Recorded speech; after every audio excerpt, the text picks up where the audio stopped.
Para formular pregunta, la senadora Marta Palafox Gutiérrez, del Grupo Parlamentario del Partido del Trabajo, hasta por 3 minutos.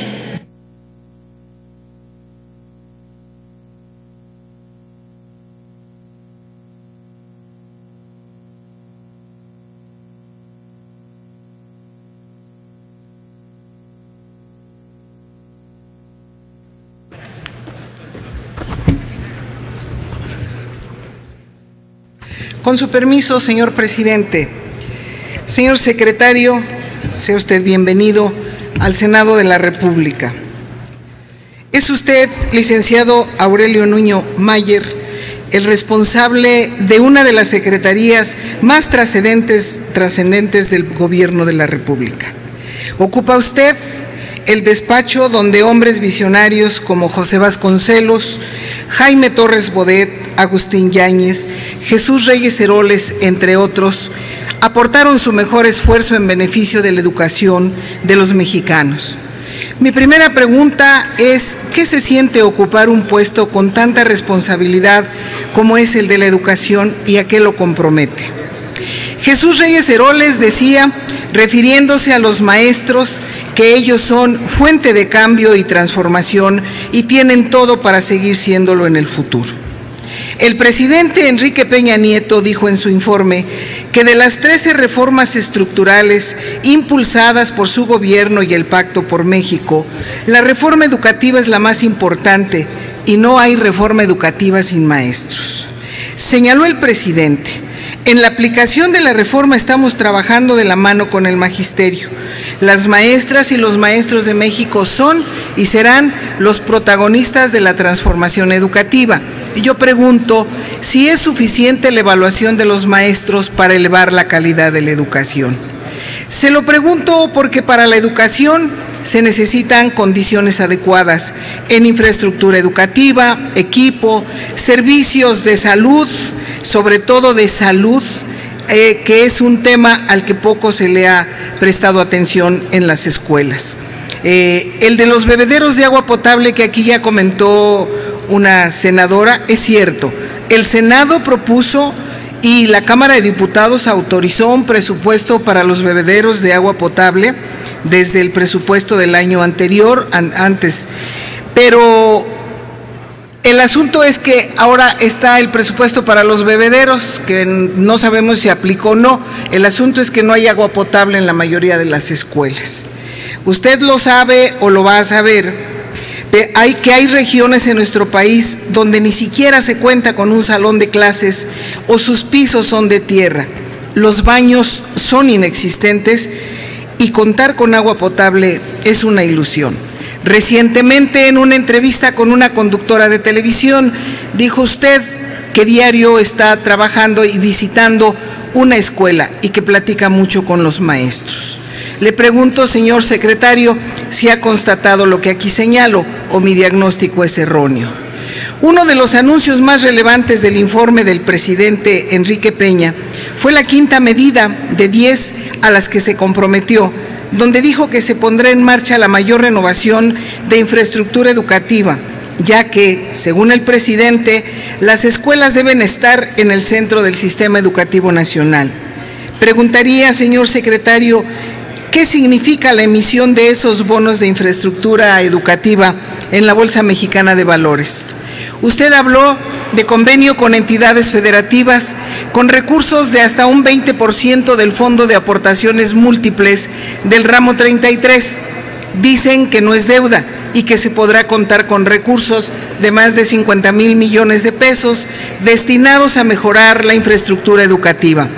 Suena espectacular, yo diría que hasta populista y demagógico. No vaya a pasar como lo del Fondo Mexicano del Petróleo, que aunque es diferente instrumento financiero, simplemente sus resultados no se ven. En las reuniones de la Comisión de Salud, de Educación, de la que formo parte, y la Secretaría de Educación, a través de su titular, hemos solicitado en más de una ocasión la regulación de los programas televisivos, que son quienes conducen y manipulan a la mayor parte de la población, sobre todo la de más escasos recursos, a los jóvenes, a los niños. Promueven el consumismo en forma brutal, el uso y consumo sin que nadie los regule y sancione en horarios que todos los niños y adolescentes tienen acceso. Promocionan temas de violencia, de sexo, de delincuencia, de agresión, hechos de sangre. Son modelos estereotipados para una sociedad joven e infantil que tiene como única distracción la televisión y sin hablar y contemplar el tema de las mujeres. Señor secretario, esta pregunta me parece básica en el tema de salud. ¿Está usted de acuerdo en que se mediquen a los niños y niñas y adolescentes en las escuelas, sean estas públicas o privadas, con el pretexto del trastorno de déficit de atención?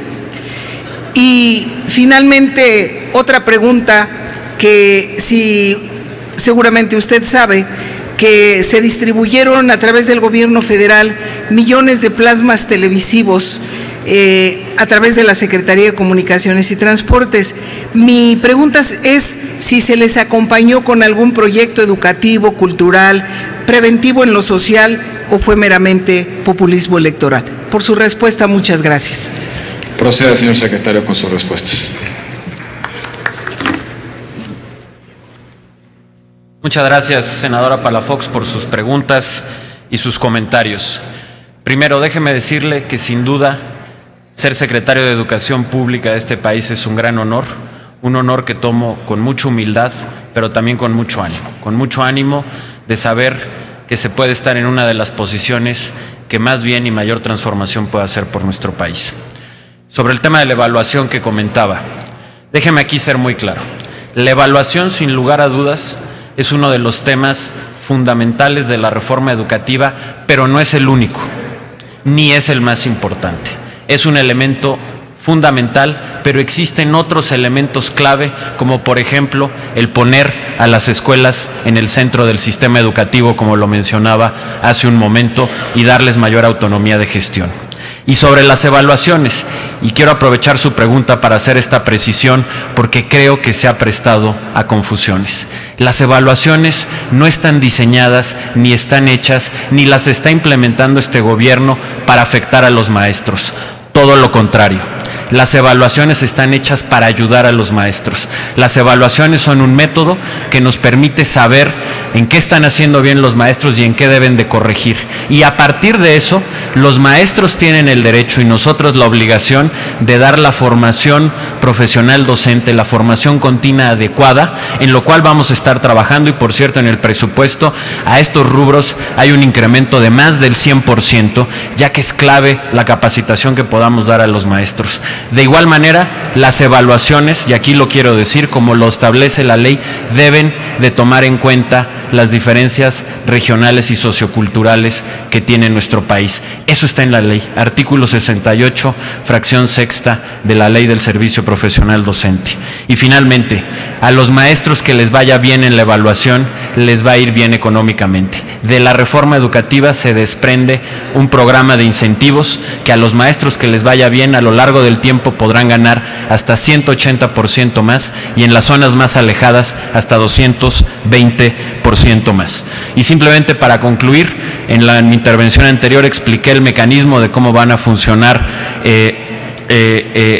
los certificados para la infraestructura educativa, con lo cual vamos a poder avanzar, por ejemplo, en la meta de los bebederos que usted mencionaba. Para ello le doy tan solo un dato. El año pasado, casi 3,000 escuelas entraron ya en este programa de bebederos, y este año, o en este ciclo escolar, con una inversión de más de 1,000 millones de pesos, vamos a poder alcanzar a 11,000 escuelas más, llegando a casi 15,000 escuelas más, de una meta para el ciclo escolar 2018-2019 cercana a las 40,000 escuelas, que es la meta que se ha tratado. Es cuanto. Muchas gracias, senadora. Sonido en el escaño del senador Manuel Bartlett. Me voy a permitir contestar la pregunta, si me autoriza usted, señor presidente. Por supuesto, senador Bartlett.